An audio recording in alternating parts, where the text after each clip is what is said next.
Hello, students. Welcome to chapter number 7 Science and Technology, subject History, Standard Ninth.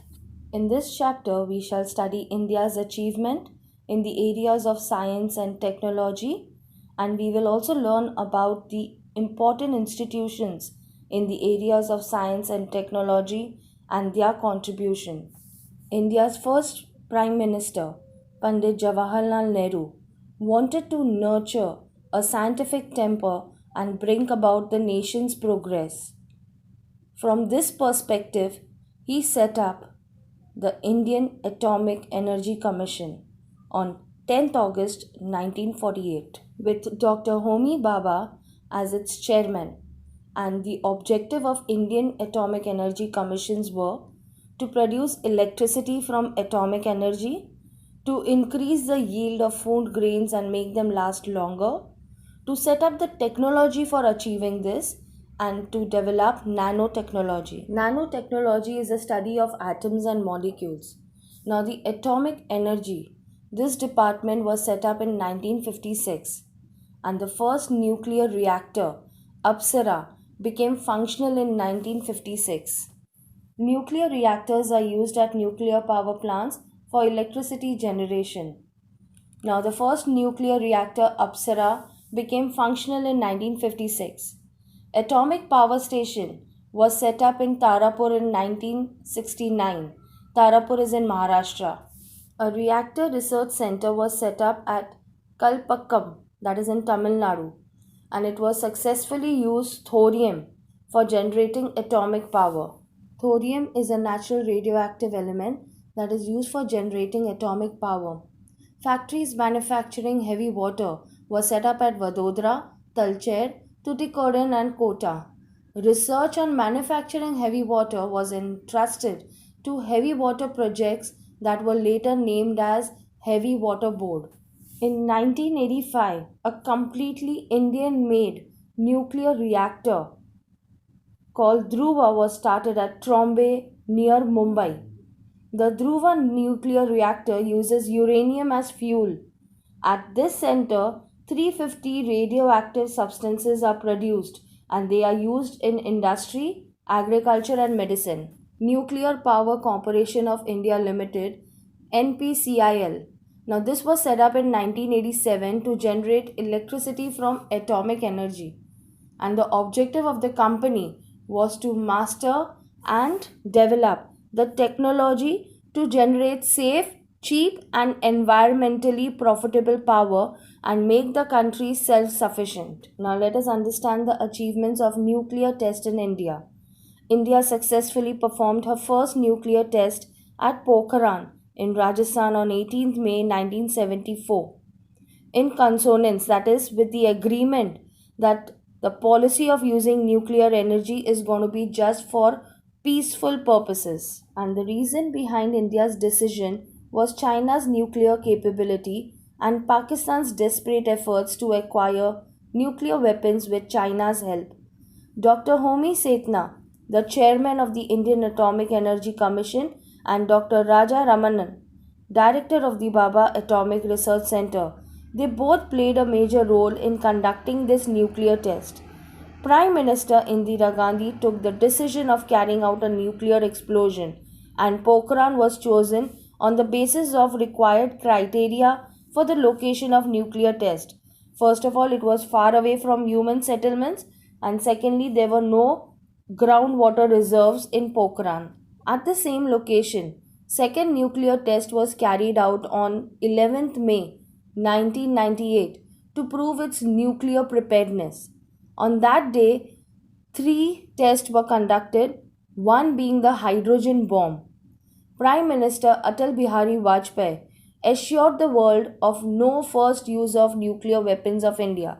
That means it is only going to be using the nuclear weapons for countries' defense, not to attack.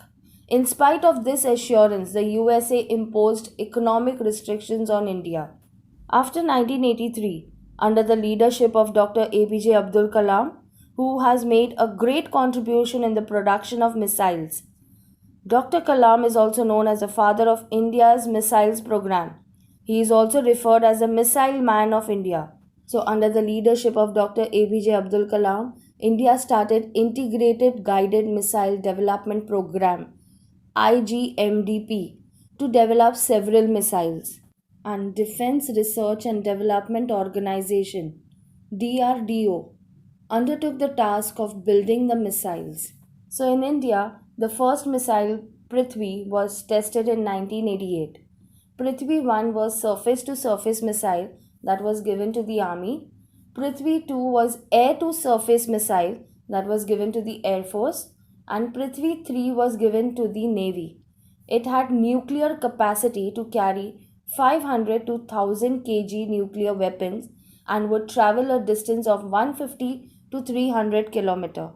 And in 1989, India developed Agni 1 that had a range of 700 km, and it was developed and tested to give China and Pakistan an idea of India's missile strength and to secure India's borders.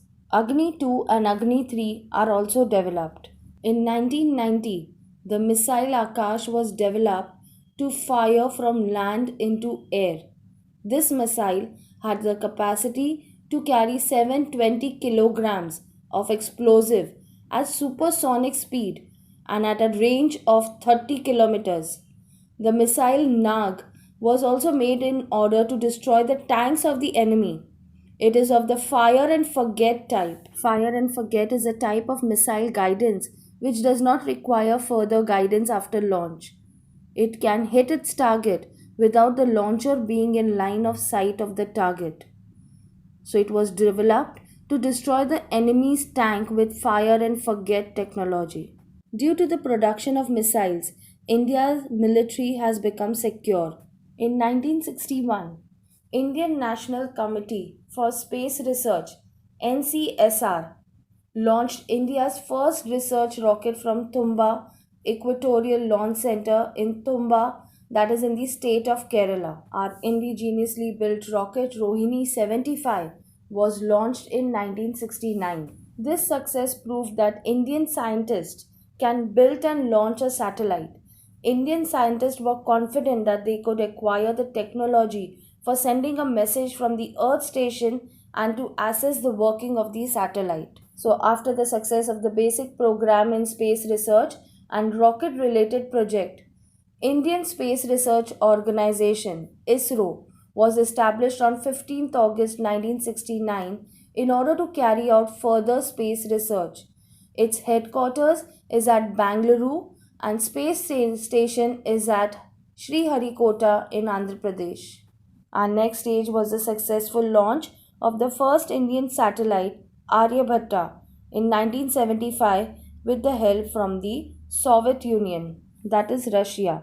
India launched remote sensing experimental satellite Bhaskar 1 from the Soviet Union in 1979 in order to observe various things on the surface of the earth by remote sensing technology. The remote sensing satellites are equipped with sensors looking down to the earth. They are the eyes of the sky, constantly observing the earth as they go around in orbits. Remote sensing satellites are useful for the development of oceanography.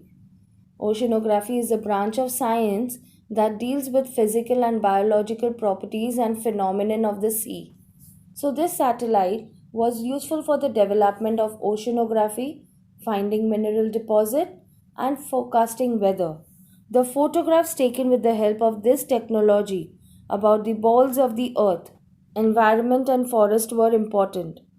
In 1981, Bhaskar 2 satellite was launched from the Soviet Union. Ariane passenger payload experiment Apple was indigenous satellite that was launched on 19 June 1981 from French Guiana.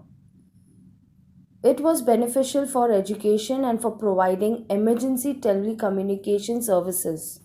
In August 1983, the satellite INSAT, Indian National Satellite INSAT First B, was launched in space. Because of this satellite, a major revolution came about in the areas of telecommunication, television, radio, weather forecasting, and space research in India. Due to INSET 2007, Akashvani or radio stations could be connected to each other. This mechanism was also used for search and rescue of people caught in some disaster like a shipwreck or an airplane crash, for forecasting weather like cyclones or storms.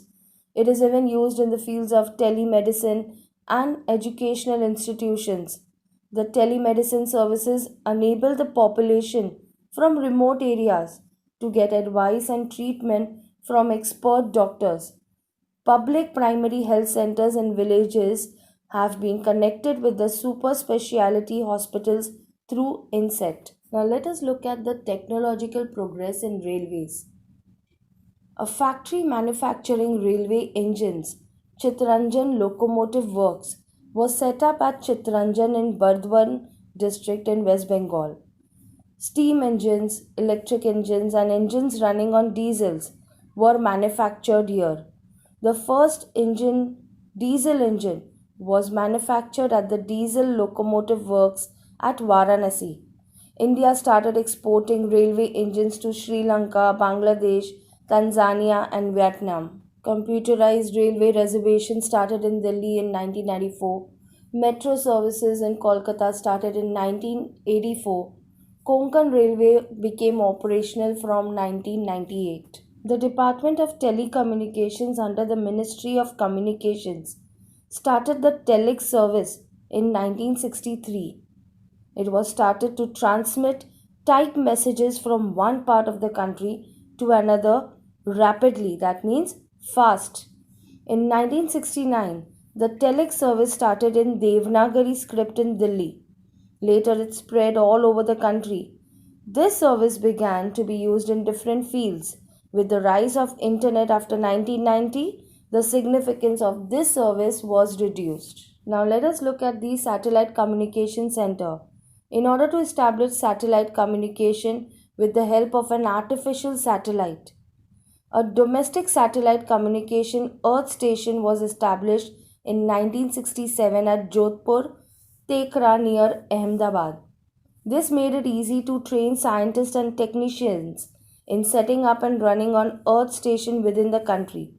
So in 1970, a center was established at RV near Pune that was equipped for international telecommunication services. Post and Telegraph Department started the 6-digit PIN code system from 15th August 1972. The postal index code PIN code was brought to distribute the mail efficiently. The first digit of the code indicates region, the second code indicates sub-region, and the third indicates the main disbursement district. The remaining 3 digits show the location of the local post office. For Maharashtra, we have 40, 41, 42, 43, 44. These are the first 2 digits for Maharashtra. The speed post service was then started in 1986 to second postage rapidly.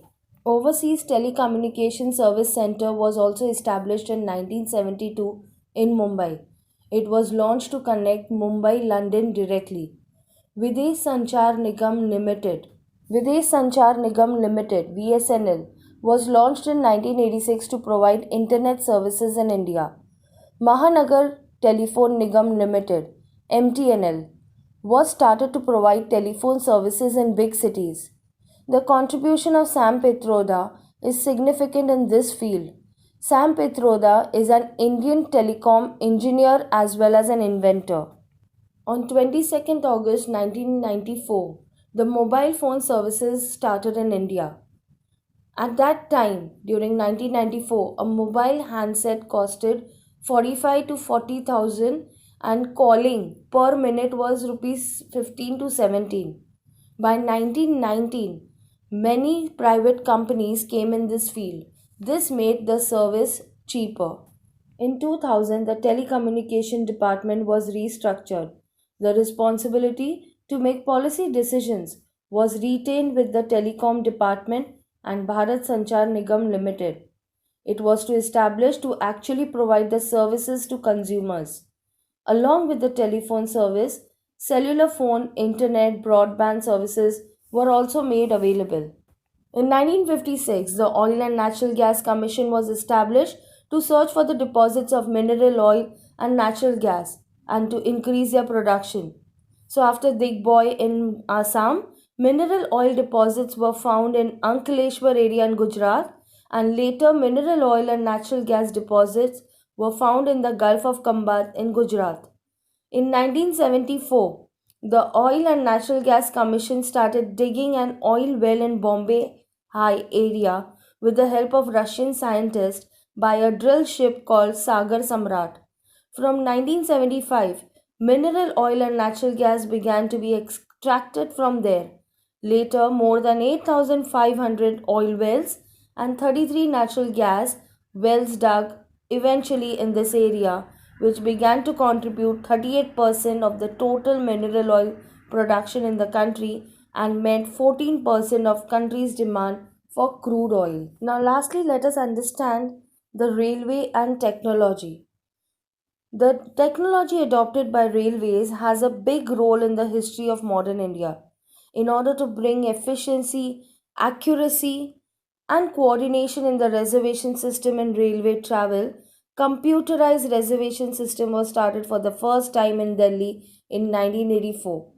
In the same year, the metro was started in Kolkata. Konkan Railway was started in 1998 and it stretches over the four states, that is Maharashtra, Goa, Karnataka, and in Kerala over a distance of about 760 kilometers. Konkan Railway passes through 12 tunnels, 170 big and 1819 small bridges. The 6.5-kilometer long tunnel at Karbode, 2065.8-meter long bridge on river Sharavati near Honavar, and 64-meter tall bridge on river Panvel near Ratnagiri. These are the distinctive features of Konkan Railway. The sensors are fitted to railway engines to avoid accidents related to landslides. In this way, India has been making progress in the field of science and technology. New inventions have been made. India is an important 21st century nation which has always used technology for establishing peace in the world. Indians have been making all these advancements in order to be the foremost among nations in the 21st century. So, students, in this chapter, we talked about achievements in the areas of science and technology, and we understood about the important institutions that have played a major role in the area of science and technology and their contribution in India's development. Thank you.